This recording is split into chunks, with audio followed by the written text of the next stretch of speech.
Welcome to the Empowered Wife podcast, where it's all about fixing your marriage without your husband's conscious effort so that you feel desired, taken care of, and special, even if your relationship feels completely hopeless. I'm Laura Doyle, and today's topic is, why is marriage important? My guest, Anne, was separated for more than 2 years, and her husband started seeing another woman. When she started with the intimacy skills, her husband responded very negatively. But today, her marriage is passionate, loving, romantic, fun, goofy, supportive, and better than ever. How did she do it? She's going to tell us so you can do it too. Something big is happening here on the Laura Doyle campus, and you are invited. Hundreds of women have become experts on the 6 intimacy skills and transformed their marriages by becoming certified Laura Doyle relationship coaches who live their purpose, have more intimacy, and earn for their families. In my free masterclass, Purpose, Prosperity, and Intimacy, How to Have All Three and Help Others Do the Same, I share directly from our popular relationship coach training and certification course about the number one most important qualification for becoming a successful relationship coach. I also reveal the indispensable first step to having a passionate, peaceful relationship and how to share it with other women.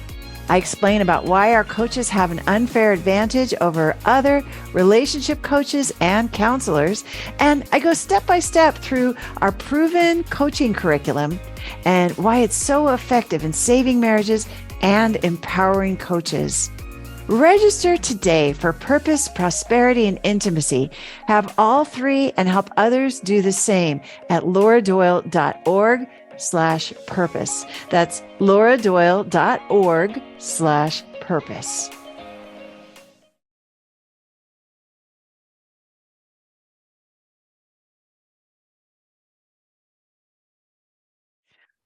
My guest, Anne, was separated for more than 2 years, and her husband started seeing another woman.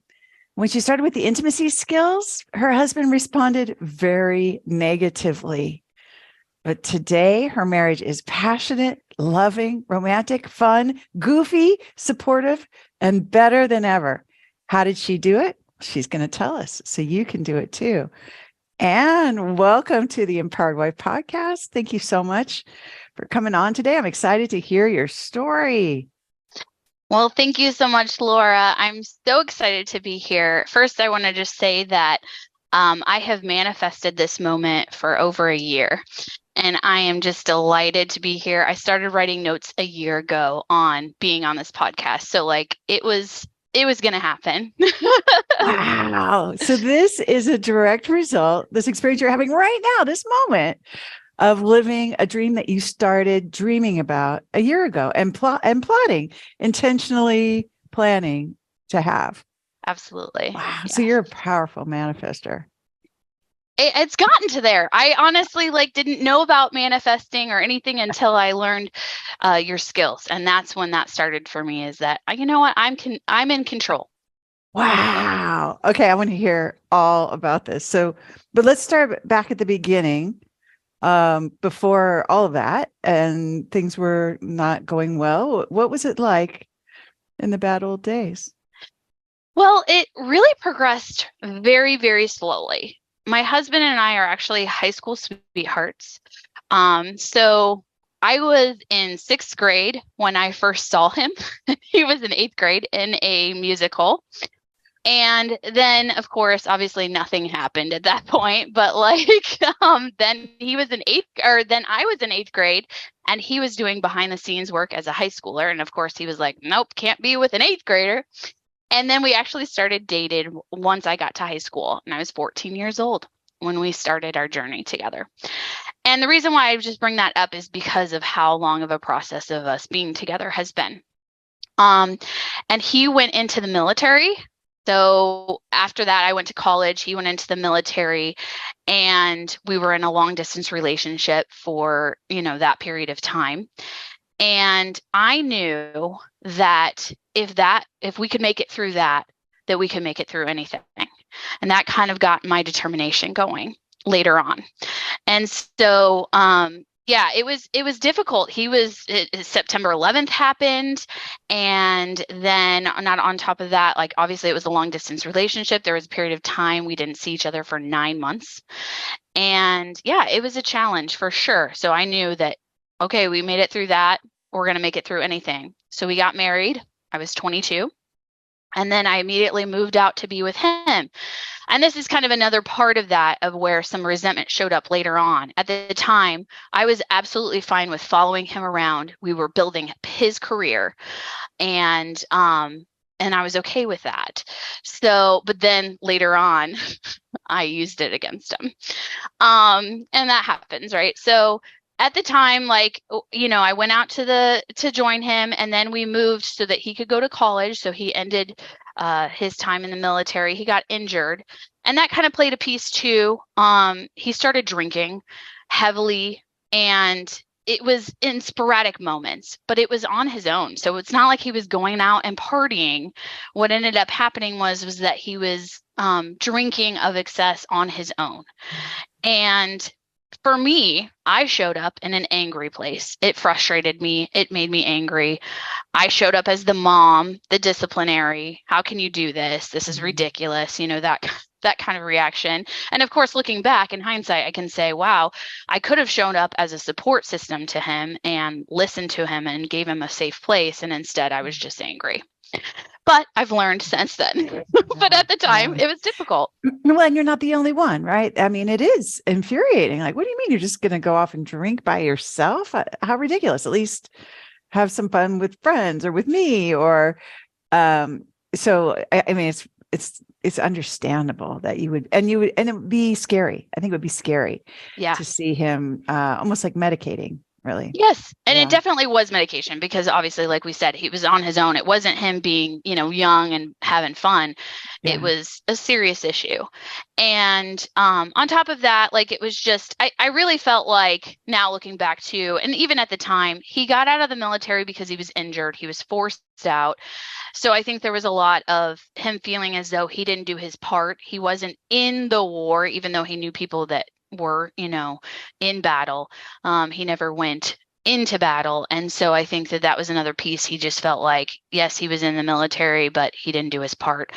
And there's a lot of that happens to these men. The PTSD and things that go on, even if they're not in battle, that occurs. So, looking back, your big, strong man was hurting. Yeah, he was in pain. Absolutely. And I wasn't helping. I thought I was by, of course, doing this whole, like, how can you do this? Stop. You need to do this, XYZ, solve the problem, done. And that's not how it works. No, okay. So that's not how, okay. All right. Writing that down. Not how it works. Okay. Got it. Right. Okay. And so then after that, we came back to where we are from and built up his career even more. So he graduated, and he got a great job. And every time we moved, the resentment didn't happen, like I said, during the time. But what was happening is I would build up my career and, get an in where I was at. I'm in education, and I would get an in the school districts, and then we would move. So every time I was like, okay, I'm a substitute teacher here, there, whatever. I did long-term positions. They started to really like me. I would then, establish myself, and then we'd have to move. And at the time I was okay with that because we were building his career. But later on, I got angry about it. And so then we ended up at home, and my family was here. So I was happy with that. We ended up having a child, our first child. It was very easy to have this first child. Tried for the first month, and bang, It was a done deal. So that was pretty easy, but he came with his own challenges. So he is a special needs child, and didn't find that out until later because he has been diagnosed with autism.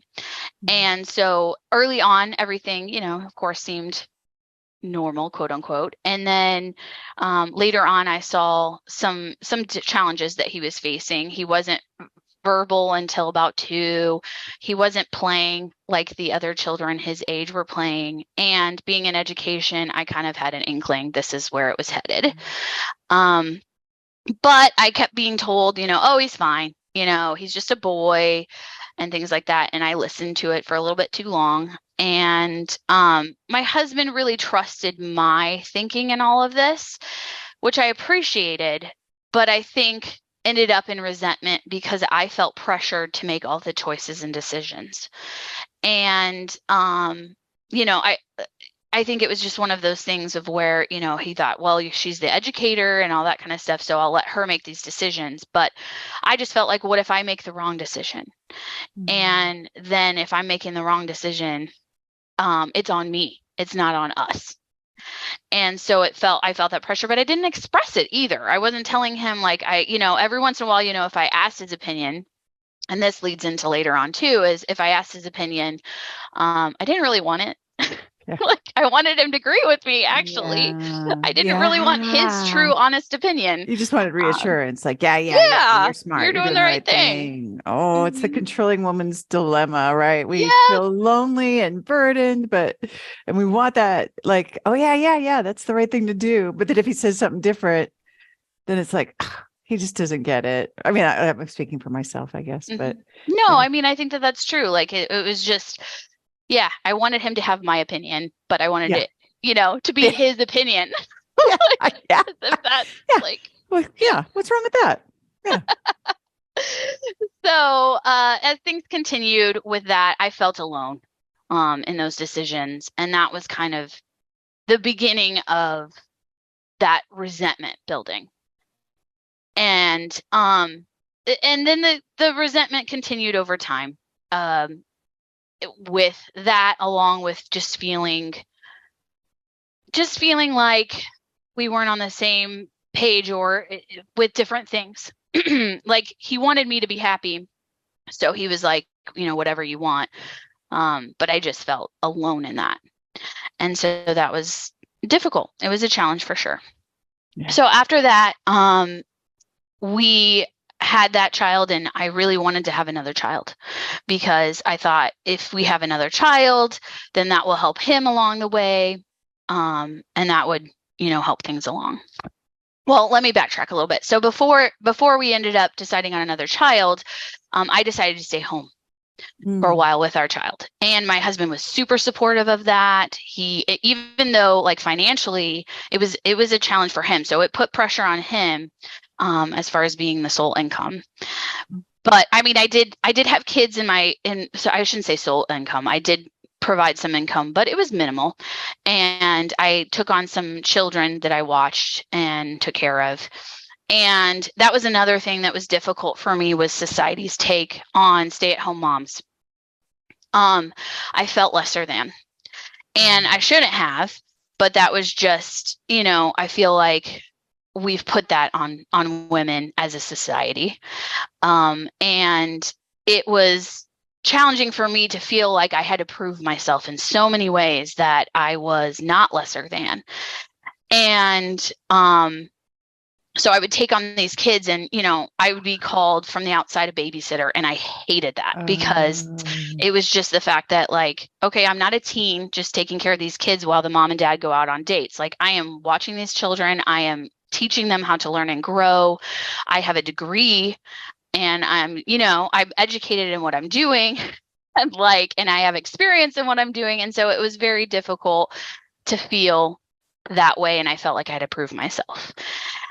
He never made me feel that way. It was what I put on myself, but I feel like I projected it onto him, even though he never felt that way, and that he was very supportive of me. And so there was the resentment there, and it was my choice to stay at home. So this was another part of that, is I decided this would be best for our child. Yeah. And he was very supportive, and yet still here I was, this is your fault, and whatever, I don't know. So it's interesting how much I look back and how much I blamed him for without even realizing I was doing it. Oh yeah. So, I mean, I love your beautiful accountability, and as you're telling the story now from back then, it's just full of accountability the way you're telling it to us.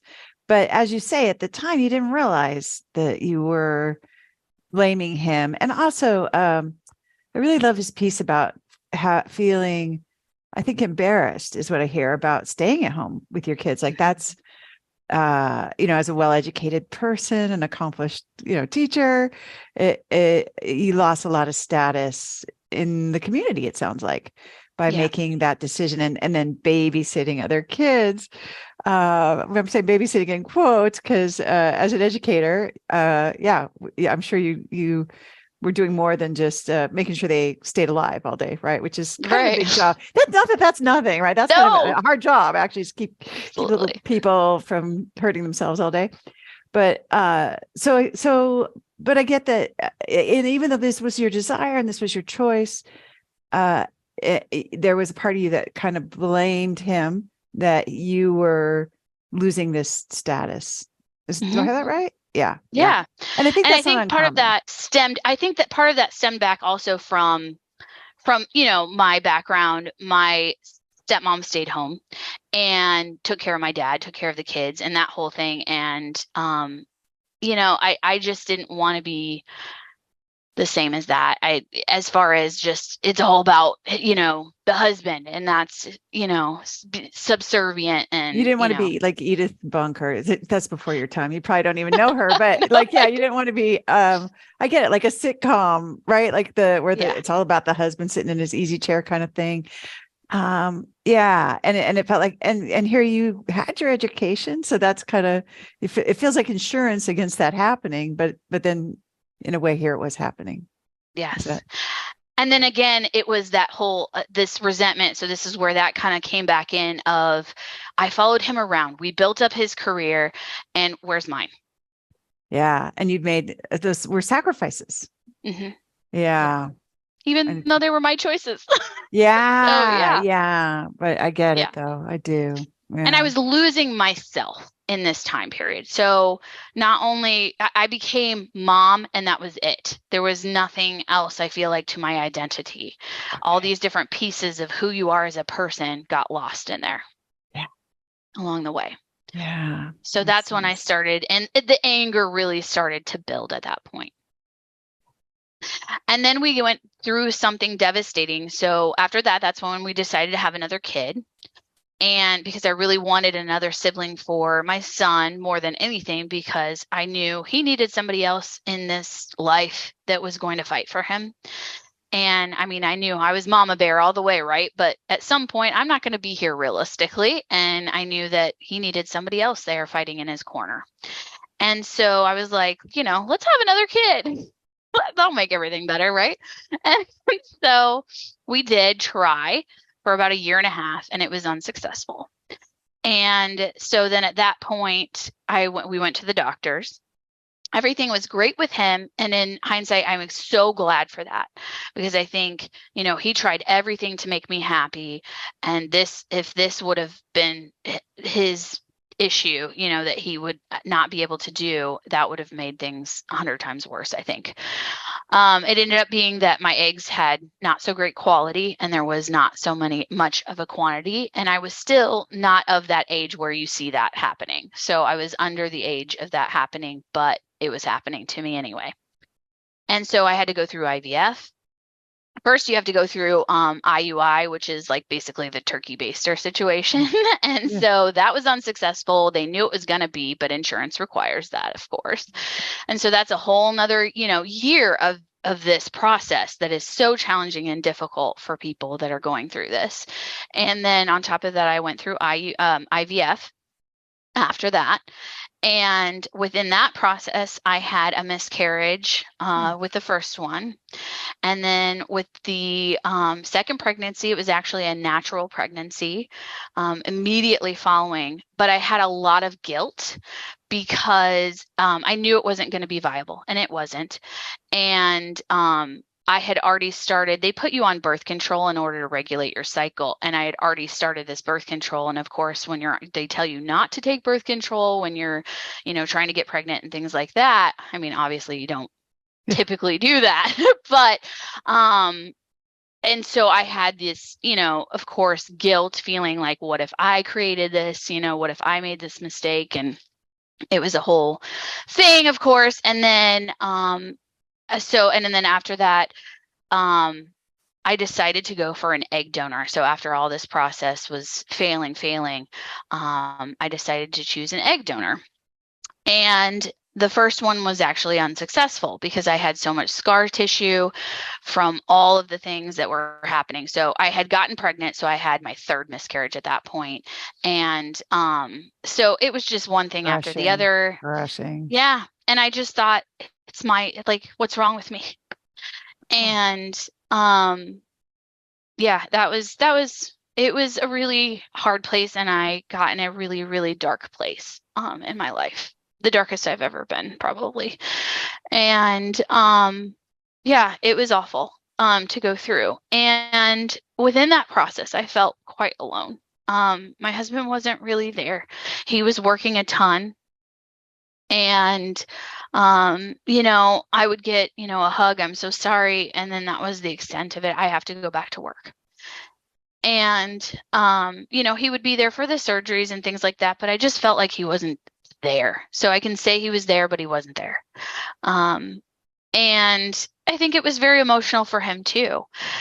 With the very first pregnancy, that was probably one of the worst things because it was viable and then it's not viable, and maybe it is, and I don't know. And so there was a lot of the ups and downs of, is this going to work or not, with that very first one. So it was just, the emotional roller coaster was devastating.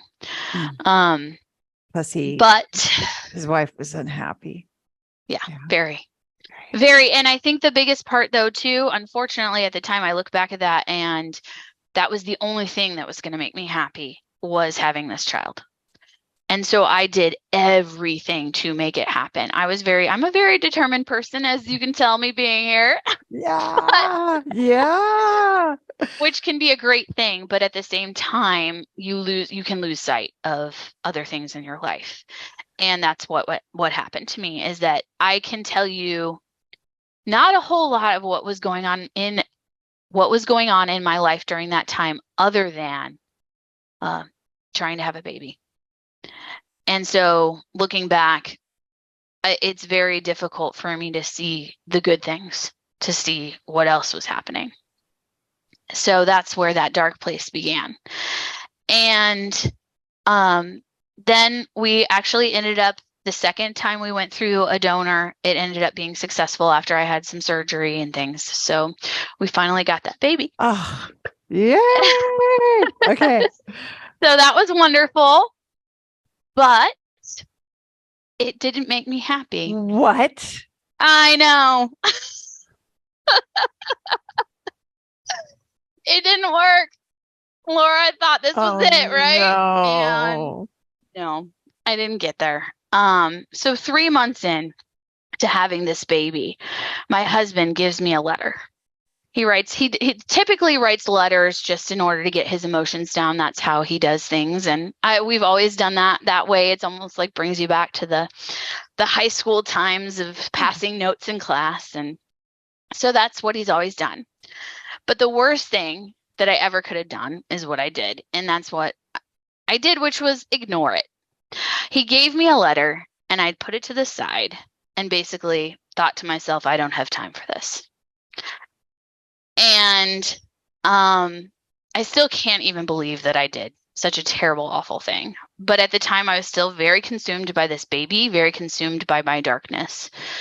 And that was it. I was still deathly afraid of this baby dying because I had had those 3 miscarriages. And so like I was watching every little step with him, and didn't let many people hold him.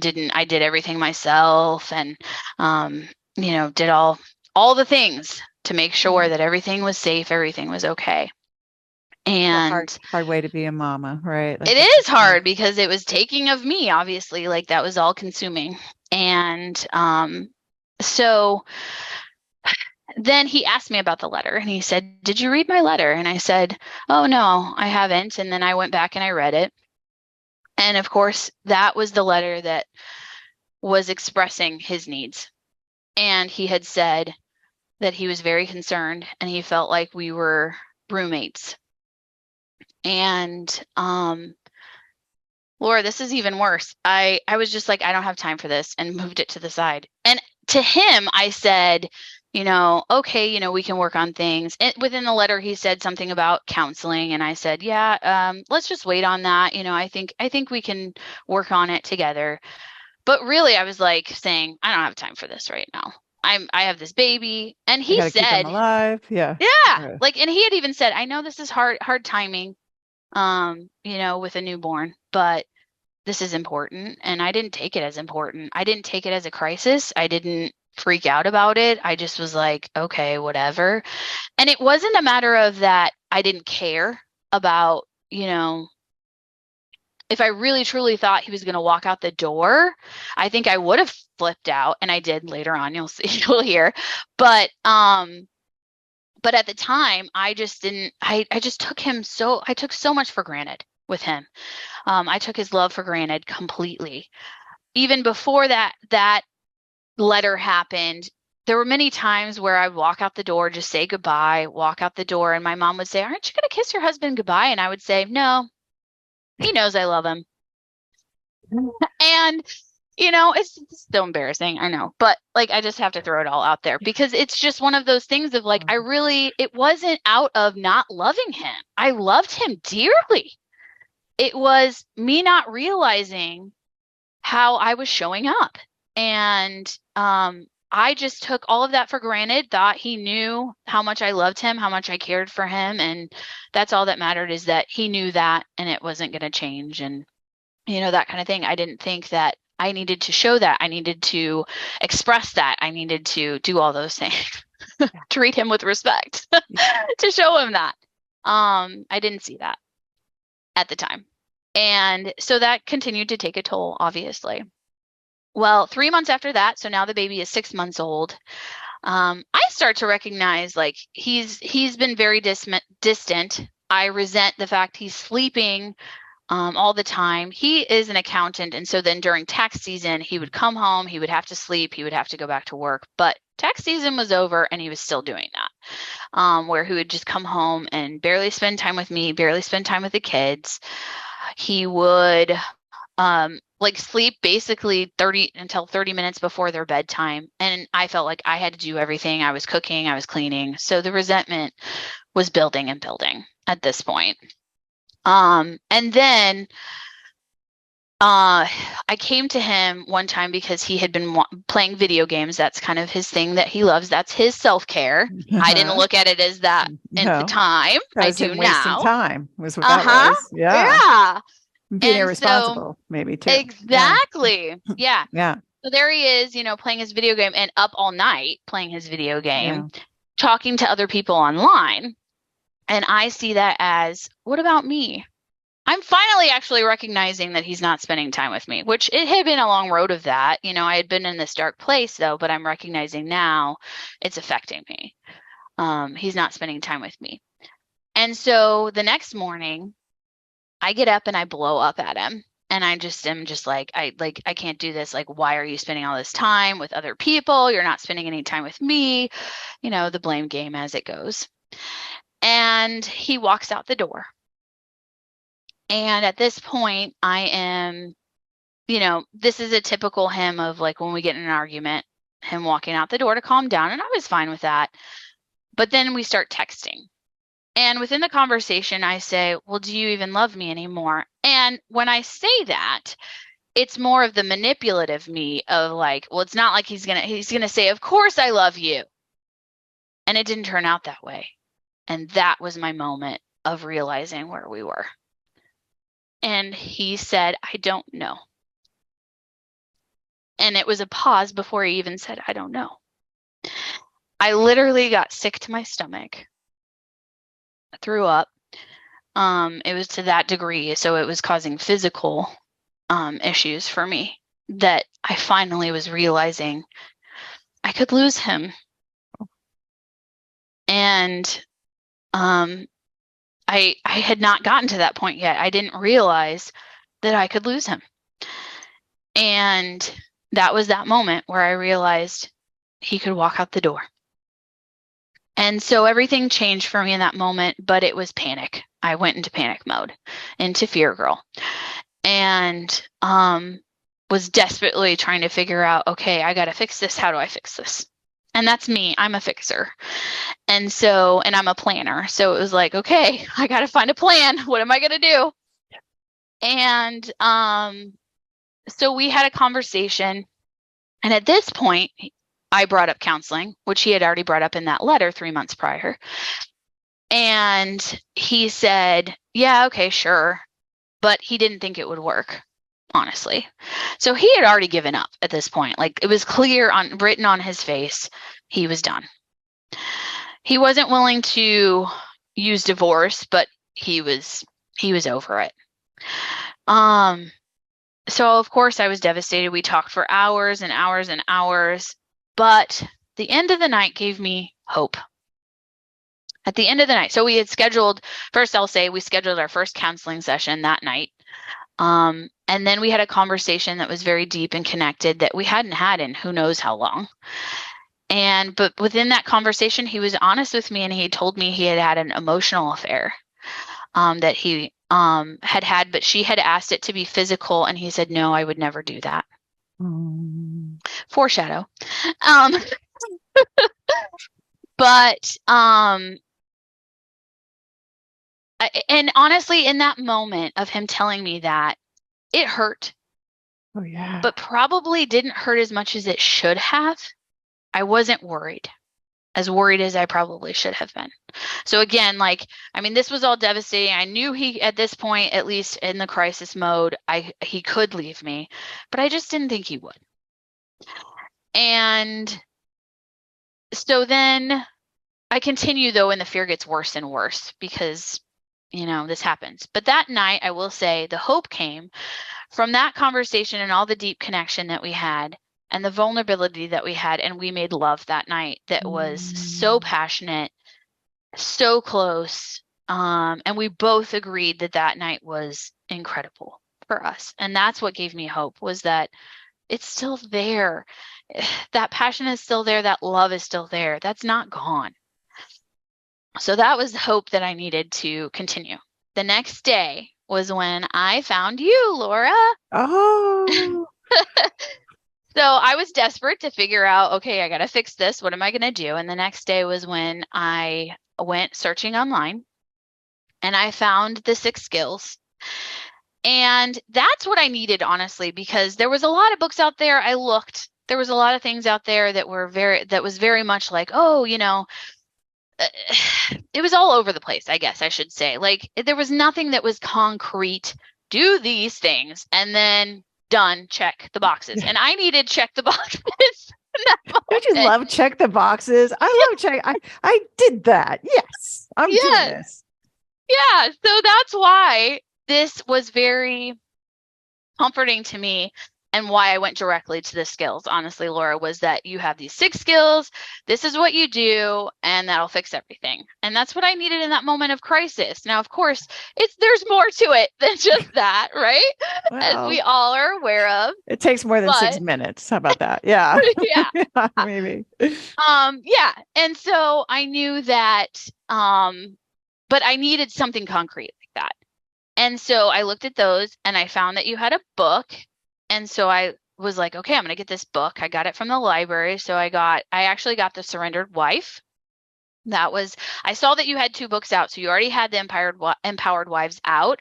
But I was like, I'm going to start with this first one, and then, we'll see how this goes and see where it goes. And so I started with that. I read it in a couple days, and I was totally involved at that point. I was like, yes, this is for me. This is right. And there was, of course there was things about it that I was just like, that's interesting and different. But I just, in my gut, knew this was the right way. This was it. And so I started to work on those skills, and they worked temporarily. And so this is how also, within this time period, so funny, he said, I don't know if I love you. So I want to say this too. And this was one of the things with the skills. We're finding the good things, right? We're finding all the good things, the right things, how he's showing up. And one of the things was that he always continuously saying, I love you. He was still saying that to me, even though he said, I don't know if I love you. But he was still saying that. He was still calling me baby, which is his play word for me. And then on top of that, he was also planning a big romantic, passionate trip for us for our anniversary that year. 6 months later. So like, he was planning all this stuff immediately after he said, I don't know if I love you. And our anniversary wasn't for another 6 months. And he was planning this trip that we were going to take. So, like there was definitely signs. I'm like, okay, he still loves me. Like it's not over. I can do this. I can fix this. And so then I started to fix it, as far as I was concerned, but there was still pieces missing. And that's what I missed, is that I didn't realize that there was pieces that weren't there. And that's why it wasn't completely working. And so within the process, what was happening was that I still didn't have the skills down. I didn't have them down fully. I was showing up in little bits and pieces. So I think he was getting pieces of it and he was like, oh, okay, but then it wasn't fully there all the time. It wasn't a part of me, a piece of me yet. And so on top of reading the book, I started, because in the back of The Surrendered Wife, you say you have circles, start some circles together, because at that point you didn't have Ridiculous Happy Wives yet when you had wrote that book. And so you were doing things within your community with other wives. And so I was like, okay, maybe I'll try something like that. Ridiculously Happy Wives was out there, but it was definitely a financial investment. Thank you. And so I was like, let me try this first. So I got together with another person that had been in the Facebook group of your regular Facebook group, and I had talked to her, but it wasn't really what I needed, because she wasn't solely in the skills. She was in the skills, but then she was adding other things in, and she was all about boundaries. And I was like, I don't think that's going to work for me. And so, we talked for quite a while. We had little meetings together, but it just wasn't what I needed. It just wasn't working. And in that process, things got worse with my husband. So this is when he became even more distant, was sleeping more and not helping. And I just, continued on my anger streak. And instead of like sharing with him. And then, there was a lot of misunderstanding. One thing that happened too was he went on a motorcycle trip during this time period, and he came back. And when he came back, he was like, can you open up the garage door? And I hadn't seen him for like, 2-3 days. And he's like, can you open up the garage door? Because he was putting in his motorcycle. And I was reading that as, oh my gosh, like you want me to do this for you. And I haven't seen you in 3 days. And you didn't even say, hi, I missed you, anything like that. And so I was angry when he came in. And then he was ready at that point to say, hey, I missed you. And I was already angry. So I was already in this place of, you already treated me like I was just something. Do this for me on the list. And instead of looking at it as that's just his way, which I've now learned, like he just has to have his ducks in a row and then he can do that. And that's what he wants to do. It doesn't mean I'm not the priority. But that's how I was looking at it is that, I haven't seen you for 3 days and this is how you're treating me. Great, thanks. And then I treated him that way back. And of course, then he was like, wow, I haven't seen you in 3 days and this is how I'm treated. So we both were doing that to each other. And it was awful. It was a mess and dramatic. So that continued on. And then he started talking to another woman. And so this was not the same person he had the initial emotional affair with. And he was in a theater group with her. And so they got to know each other a little bit. And I thought she was a nice enough person, but I started to learn differently by her reactions to things. She started to try to get close to me as well. So I thought, oh, okay, this is a nice person. She's a friend, whatever. She even brought over gifts for my kids when my grandma passed away, as well as flowers for me. And I thought, wow, that's really kind. and she brought him over from the theater group. And it was during COVID, so she put them on the doorstep. And I was like, wow, that was really thoughtful. And then we started to have conversations together on the phone. And she talked to me about how she was struggling in her marriage. And I thought of this as an opportunity to share the skills.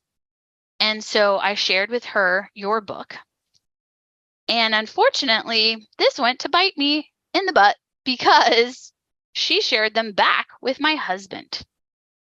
And he didn't know I was doing, these skills and that this was what I was trying to do to work on things. And when he found out about it, he researched mostly your blog. So he didn't read the book. He didn't, do a whole lot of research or anything, but he looked and he just felt like, oh, this is manipulative, and which is how most men take that. Most husbands take it as that in the initial acts anyway, as a form of manipulation. And which is why you suggest people not tell their husbands about it initially. And that's why I hadn't, but I was just trying to share with someone that needed some help about this. And then she shared it with my husband in order to be manipulative.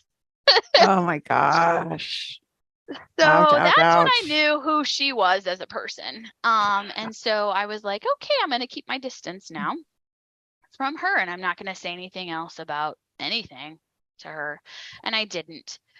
But in that process, I started to also look for some pain. So I searched for some pain. I just had this feeling he was starting to hide things from me. He was lying to me. And so I searched for some pain through his messengers. And so I found a conversation that he had had with her specifically, and it was just about what she would do with him sexually and how she, and honestly, that wasn't even the worst part of it. Like, I mean, people would think that's just awful, and it is, but the worst part was that she was saying how she would take care of my kids and how she would take care of his mom who is dying, and just all these like manipulative like things. And I was just so angry and disheartened, and I was like, okay, this is who she is as a Like person. she was gonna just replace you. You're just like Yeah. out of the picture, and Yeah, like I'm nothing. And so, and that was before like they actually had a full-blown affair. So I brought this to his attention, of course, even though they don't bring up the dirt, but I did. yeah, And you'd have to be superhuman to not. Yeah, it'd be yeah, challenging, right? Yeah. right. And of course, he was like, that's not really the problem. The problem is between us. And, he deflected, of course. And then later on, he decided that he wanted, so it was a couple months later, he decided he wanted to have a separation. And before he decided to have this separation, right after that happened, I should say, is when I decided to join Ridiculous Happy Wives. So after I'd found this dirt, I was like, that's it. I got to fix this, and I got to fix it now. And this other thing isn't working where I'm just doing it on my own. I'm trying, but I'm just not successful. And so how am I going to do this, right? Because now he thinks these skills are manipulative. How am I going to do this financially? Because he's not going to be willing to pay for this. And so I went to my mom, and my mom was 100% on board and has been 100% supportive of me this whole time. And I've shared with her the skills. My mom's single, and she has been for many, many years. Her boyfriend had passed away, and that's the last that she's had of a relationship. But I did share these skills with her, and she took them on in her other parts of her life, not just her romantic life as well. And so I felt like I could be kind of an inspiration, as well as she was to me too. She was very supportive and still is. She is my number one support system. Oh, yeah. beautiful. And so, yeah, so that was wonderful. So I was able to go ahead and join the group with her financial help. and so my husband didn't know that I was doing this on top of everything. And that was great. And I learned so much from the group, and I kept it going for an entire year. And he stayed away still that whole time. But within that time period, there were definite wins. One of the biggest wins was on Valentine's Day. He came to me, or I came to him. I surprised him for Valentine's Day. So he was already out of the house. He was in his apartment, and he was with her at this point. Now, I didn't know that it had turned into a full-blown affair until later on. But at this point, he was, in fact, with her. And I had brought him flowers as a surprise for Valentine's Day. And I said, something that he had said earlier on had hit me, and that he had said romance wasn't just for him to do. It was for me to do too. I had always thought of it as like, this is the man's job. Yet here I am, like, being upset about, men have this job and women have this job. And yet, like, that's kind of how I looked at it. It's like, it's not my job to be romantic. Huh. And in a lot of ways, that's true. Like, they pursue you and that kind of stuff. But I think it's still really important to show that you care. And in that moment, I did. I bought him some flowers, and I showed up at his work. That was during tax season. And I showed up and I brought the flowers, and it definitely meant something to him because he kissed me romantically for the first time since, I don't know when, since well before he had left. And so I was like, oh my gosh, this is working, like, this is finally, what I want it to be. But I got a lot of push and pull. So it was working, but because the other woman was still in the picture, it wasn't working fully. So I'd get, he'd come towards me and then he'd go away, and then he'd come towards me and he'd go away, that roller coaster. And it was painful. That roller coaster was awful because it was also confusing for me and really hard. I didn't know if he was fully in it. Yeah. Yeah. Very discouraging. But I kept on because I was like, okay, like, I tried to hold on to those pieces of positivity. And that's what I wrote down. I wrote down all my gratitudes and what I was thankful for. All those little pieces add up. And that was a big, big moment. But there was a lot of little things that I was grateful for too. Just, the things that he helped around the house with. One time at the very beginning, one of my sons, unfortunately, dropped the china cabinet. He was pushing the china cabinet and the top came off. Luckily, nobody got hurt or anything, but all my china, most of my china got broken. And I was devastated in that. But he came right to the rescue, helped me clean everything up, and, all those kinds of things. So there was a lot of those moments even in between, even though he was with her, quote unquote. And so, and I didn't even know that he was fully with her. I had these like guesses that it was happening, but I wasn't positive about it. And then I started getting, so from other people started telling me, he's with her. And here's how I know. Like, they were over at her parents' house, and her parents were friends with one of my friends. And, and I didn't really want to hear it, but they didn't know that I didn't want to hear it. They just thought they were being good friends. And I appreciated that they, felt like it was their duty to tell me these things. But I really did push it aside for the most part. It was painful and it was hurtful. And, but I questioned it. And I was like, I don't know if he is. Maybe he's just over there as a friend. And I tried to see the good sides of things. Which was good, but at the same time, like, then when I would feel like, okay, he's definitely in another relationship, I would feel this guilt towards myself when I would get out of it, talk myself out of it at the same time, and be like, how could I think that about him? He would never do that to me. And so there was that back and forth for that time period. It was hard. Very rough. Very, very hard. Exhausting. Oh, emotionally draining, I guess is the best way to put it. Yeah. Yeah. So then after a little bit of that time, I forgot to say too, within the separation, this was another thing that made me know who she was as a person, was when he told me he wanted the separation, she texted me and said, "Are you okay?" So I knew he had told her directly that he wanted a separation at that point. And I was like, do you really care if I'm okay? I don't think you do. And so I just said, yeah, why? Like, I just played dumb. I was just like, yeah, I'm great. Thanks. And, That's fun. but just, Yeah. I feel kind of smug, like, yeah. Hmm. so, but and that's why, like, I just try to keep my distance about those things. But there was just all these things being thrown in my face about all the things, and it's hard to keep out of it. And because it kept getting thrown and thrown in my face, I got to the point where I was just like, okay, something's going on, I felt like. And she had even posted things on social media, but they were very indirect about who they were about. Was it about my husband or not? And it was. But at the time I tried again to be like, well, maybe it's about somebody else, but it was still me digging for dirt, right? Why was I looking at her stuff? And that was a difficult aspect of it, but I am human. Yeah. Yeah. Mere mortal woman here, right? Me Exactly. too. Yeah. Yeah. So, after that, he actually ended things with me, or attempted, I should say, every time he attempted to end things with me, right before I was going to take a solo trip on my own. So I'm into skills.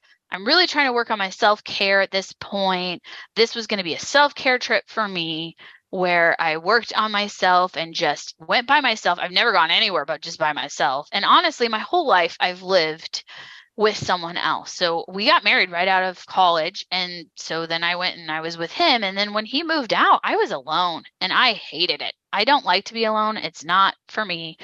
I'm still struggling with that. I'm working on it, but I'm still struggling with the alone part. Well, this was a trip for me to work on that and to just do some things and grow as a person. And right before I left was when he was like, I can't, I'm done. And I think it was the guilt starting to take over for him, honestly. It wasn't really that he wanted to end it, because this was a couple months after the Valentine's Day. And it was more just the guilt coming in of, what he had done with this other woman. And so he didn't end it then. He thought about it, and a day later he's like, no, I don't know what I want. So, which is what we love, but at the same time, it's just the roller coaster of emotions is just dreadful. So, I continue to work on myself. And that's when I started to just kind of be like, okay, I've got to make this about me. That's when that started to happen, where I started making it about me. I ended ridiculously happy wives at that point. It had been a year, but I was like, okay, I think, I have this under control as far as the best my ability of where I think I'm, doing the skills right now. It's in habit and I'm getting there. But he was in a dark place himself. And I had to recognize that as being his time. And I could also rationalize this affair once I found out that it was actually a true affair, but I could rationalize it because of he was a different person. He wasn't the same person. He was struggling and in pain. Yeah. And that's how I could rationalize it and be forgiving of it eventually. So, things continue. He ends up ending things with her the following October. And the reason why I know that that's the case is because I found out later, but he starts to come towards me completely. Like, he's starting to really come towards me, but he's not totally being honest with me yet. So things are growing, things are getting better as far as he's starting to see who I've turned into. So it took that amount of time. So Laura, I was really getting it under wraps starting in that April, and here comes October and continuing on into the, following year. And I'm finally feeling like, okay, this is the person I want to be. And he's finally starting to see it. But the problem that he's consumed by is his guilt and his shame. And so he just can't get there with being honest with me about the affair. And he can't get there with me. He just can't move forward and move past that. I gave him an opportunity in Christmas time even to come clean. I looked him in the face and I said, is there something I should know? It's just terrible, right? You're like, no. But Yeah. And he looked me straight in the eye and he said, no. And I believed him. So then there was that whole guilt of maybe I was wrong this whole time, you know? And so that was that whole struggle of me second guessing my intuition about this affair and all the clues that led to it. And then so things continued, like we were connecting, things were getting better, but we just weren't moving forward. It was a friendship, but we just weren't getting to that intimate part yet. And so I was struggling with that part because I was like, okay, we're not moving past anything. And I really felt like his not being honest with me as far as like, you know, just coming clean with everything was holding him back. Like he just couldn't get there. And so, and I couldn't get there mentally anymore. I dealt with it for so long. So April comes, he is at a friend's house. He loves wrestling. He goes to a wrestling event at his friend's house. I drive by his apartment, not on purpose. It's on my way to something. I see that her car is there. I'm devastated because I know that he's at this friend's house and I'm like, why is she there? He's not even there. And I knew he wasn't there. I 100% knew he wasn't there. I trusted that he wasn't there. So at this point, I blow up and I call him and I say, is she living with you? And he's like, no, why would you think that? And I was like, well, her car is at your apartment and you're not there.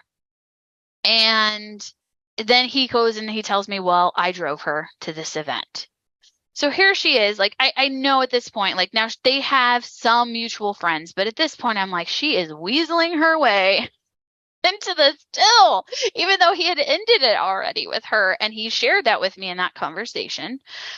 And then she just, I don't know, like it was just one of those difficult things where she was still there or whatever. Well, then I point blank asked him, did you have, or are you having an affair? And he said, or I think I said, are you cheating? That's what I said. I said, are you cheating on me? And he said, am I, or did I? And I said both. And so then at that point I knew what it was.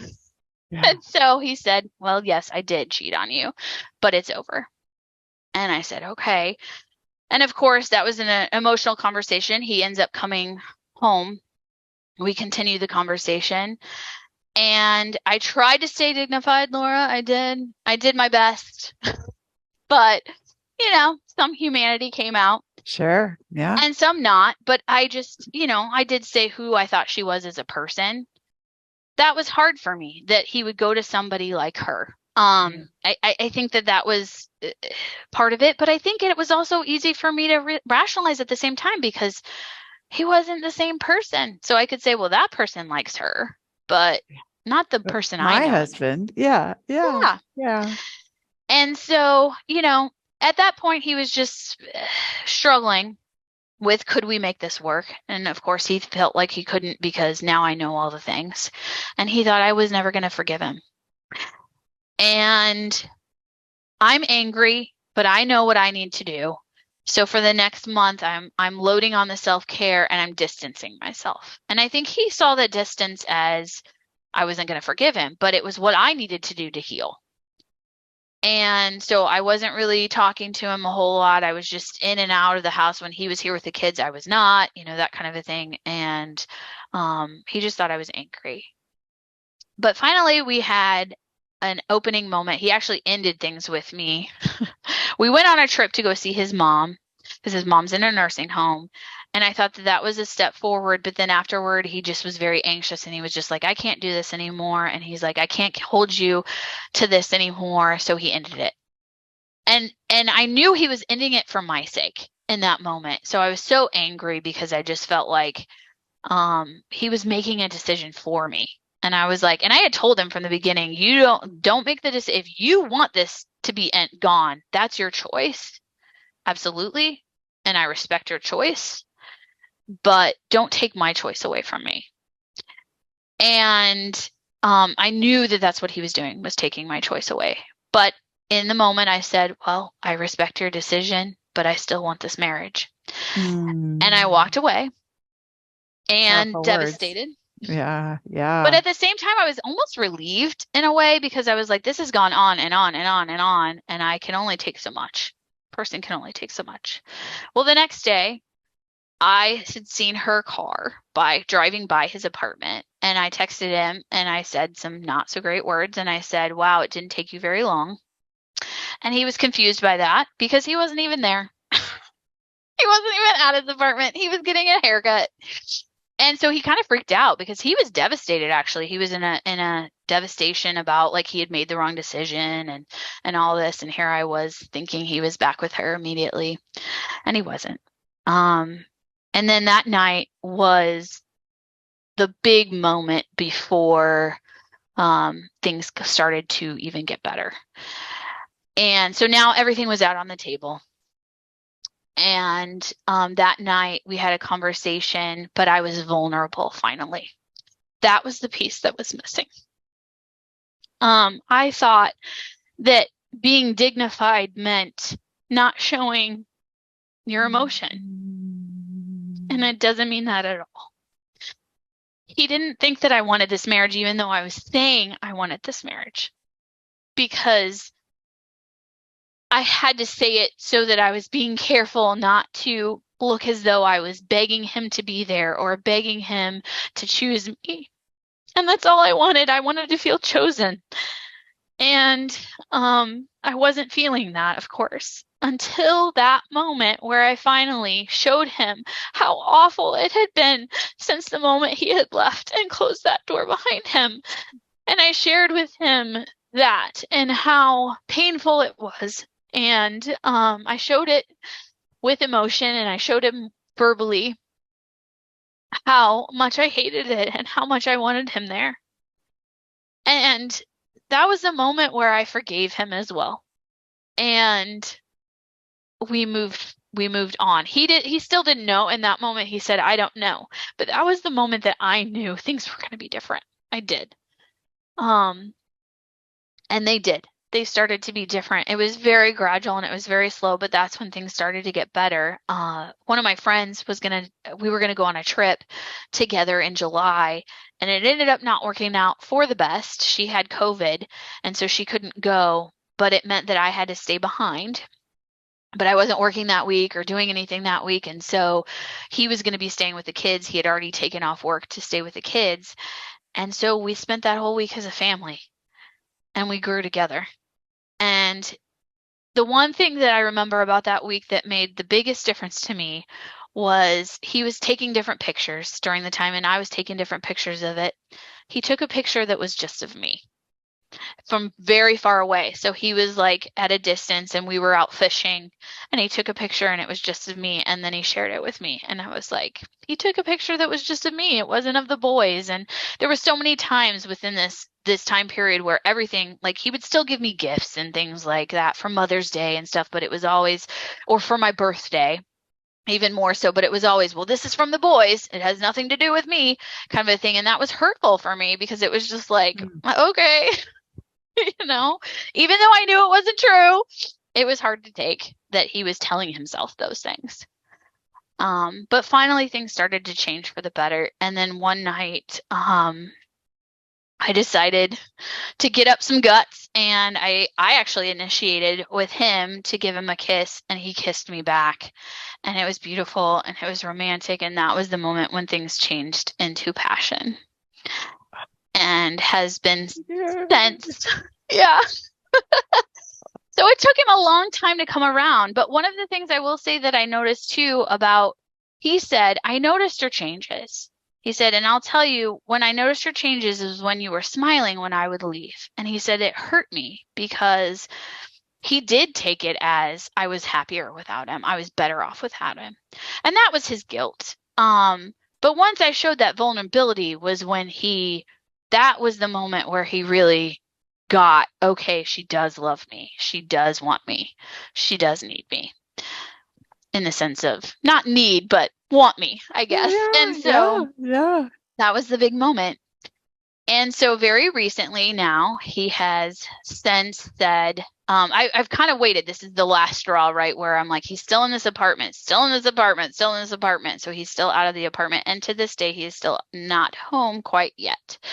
And I said, I'm not going to do this podcast until he comes home. Kind of my thing. Right.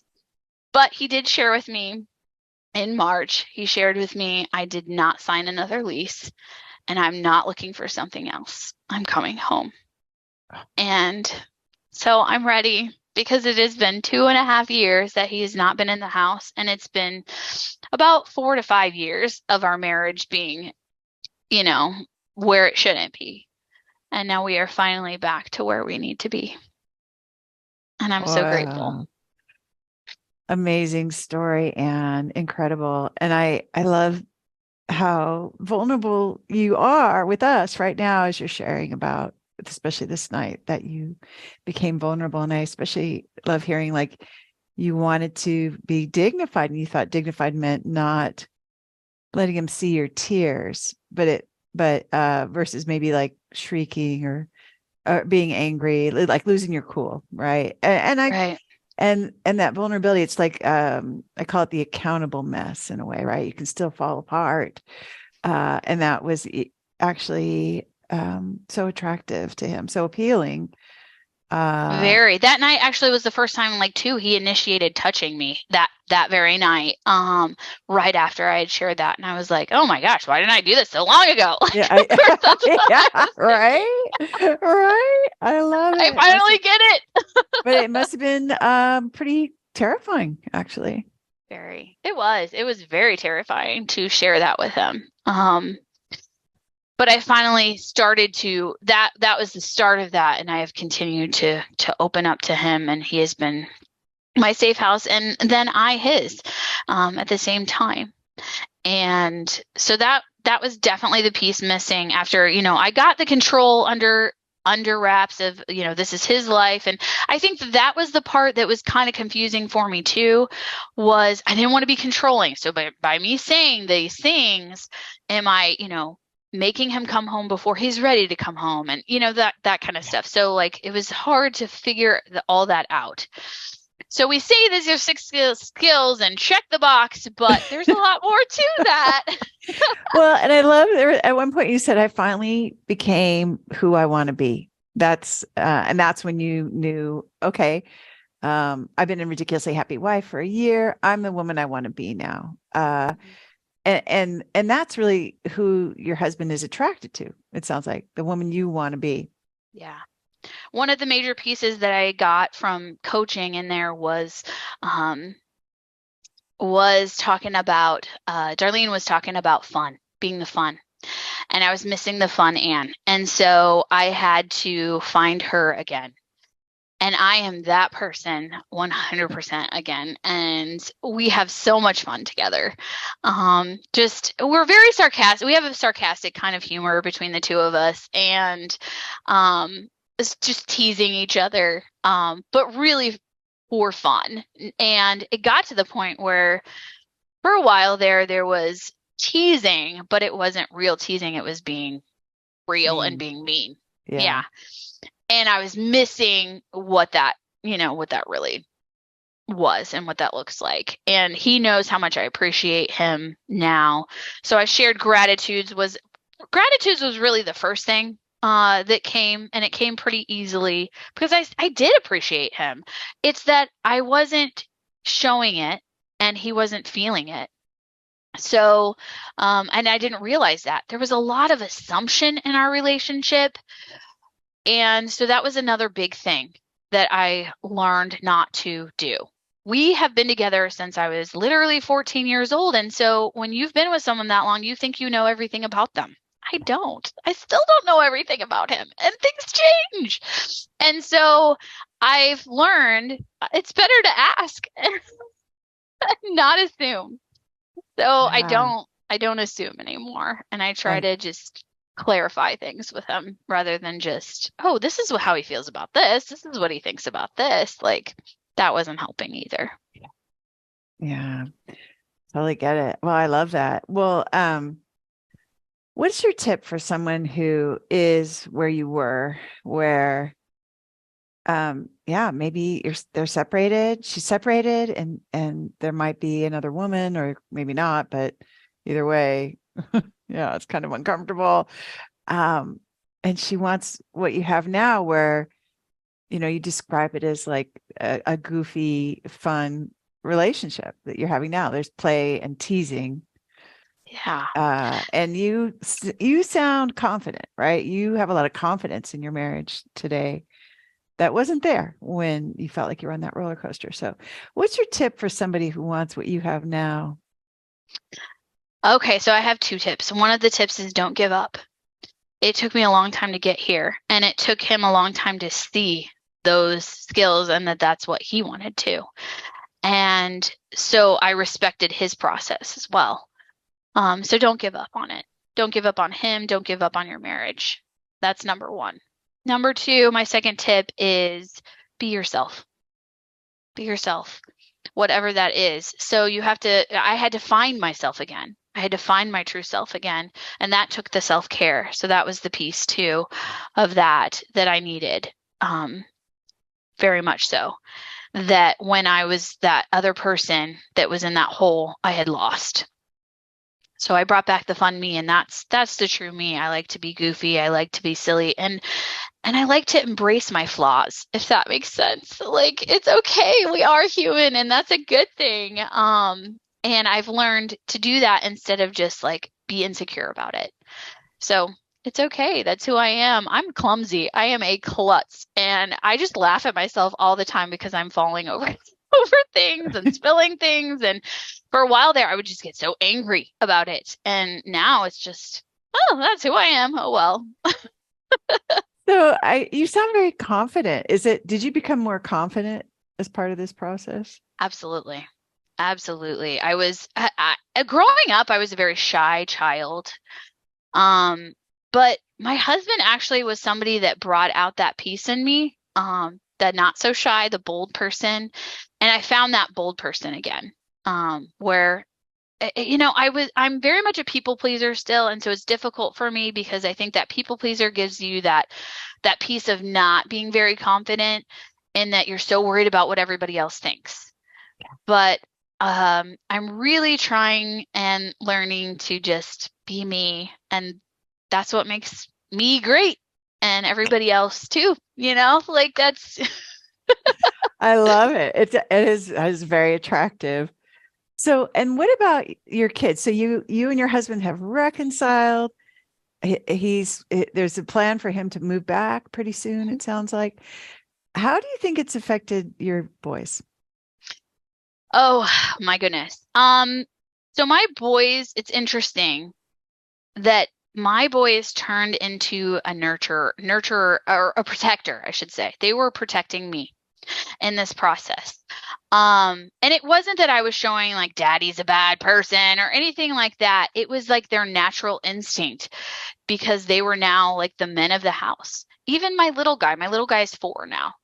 And this is something that was hard for my husband, that it was actually quite recently. He saw that happened, but my son took his little lightsaber into our bedroom and was like, I'm going to protect mommy. And so my husband was like, oh gosh, that really stung because that's my job, and I wasn't doing my job. And so he took that to heart. But so that is gone though, in the sense of like the kids don't feel as much as they have. They don't see me crying. I was crying every day. They don't see me doing that anymore. They see the fun, happy mom. They see that I have things outside of them that makes me me. And so I hope that they take this as an adult also to be fun as an adult, that being an adult isn't just about responsibility, that they get to have fun even when they grow up. And I think it's a way more relaxed environment. It's not so tense, and it very much was just emotional. I was emotional all the time. I think they probably was like, okay, when, they were thinking, when is mommy going to cry next? Because it's going to happen at any moment, And so that was happening. They feel safe between the two of us. And the other part is that dad is a dad again. They get a mom and a dad. And that was one of the pieces that was crushing me personally. I was trying to take on both roles essentially, and it doesn't work so well. And I've learned within this process that his way is not my way, but that doesn't make it a wrong way. It's actually better for them that they have two ways. It makes them more flexible. And you need to have flexibility in your life. And also, there's things that he can teach them that I can't, that I will never be able to teach them. He teaches them how to be men. Yeah, I can't do that. Yeah, you can't. Never been a man, right? So right. I know. I love that. What would you say to Anne if you could go back in time and just tell her what you know now? Oh my goodness. There's so much. I think the biggest thing would just be to be yourself, be you, be the true you. And you're loved as you truly are. And I think I just kept going on this road of trying to fix instead of, just being me. Just being. And so, yeah. Yeah. Which is, I always think of that as the essence of the feminine, right? The feminine doesn't have to do, the feminine receives, the feminine just is like flowers, right? They're so valuable. They don't do anything. They just are. Right? Yes. We love them. They're there for that. And so I guess I hear this was like a little journey into being more feminine for you too. Yes, 100%. I think that was that whole part too of me when I was trying to be, the stay-at-home mom. I was like, oh, I have to show everybody that I can do this. And I was taking on that more masculine role of that, proving that instead of the feminine side of things. Yeah. So, yeah. Yeah. Well, congratulations on fixing your family. I would like to give you my wife award here.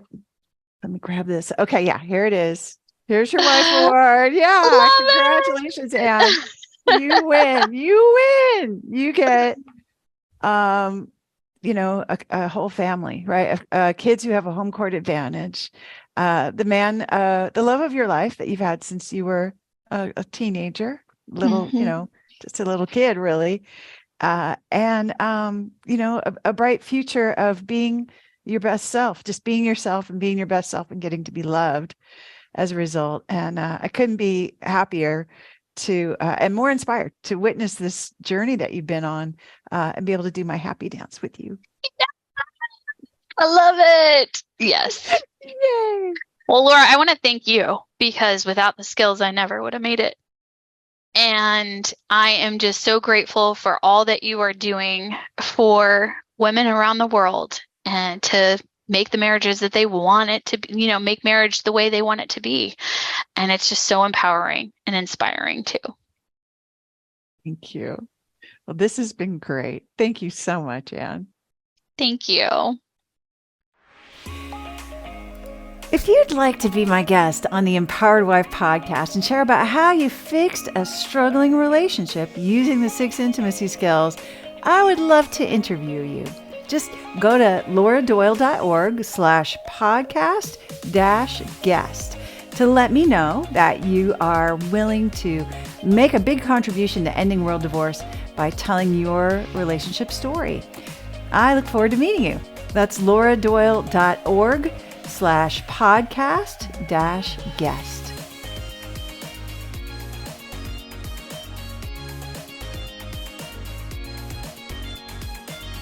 Listen and subscribe to the Empowered Wife podcast. Next week's podcast, we'll talk about what to do if your husband blames you for everything.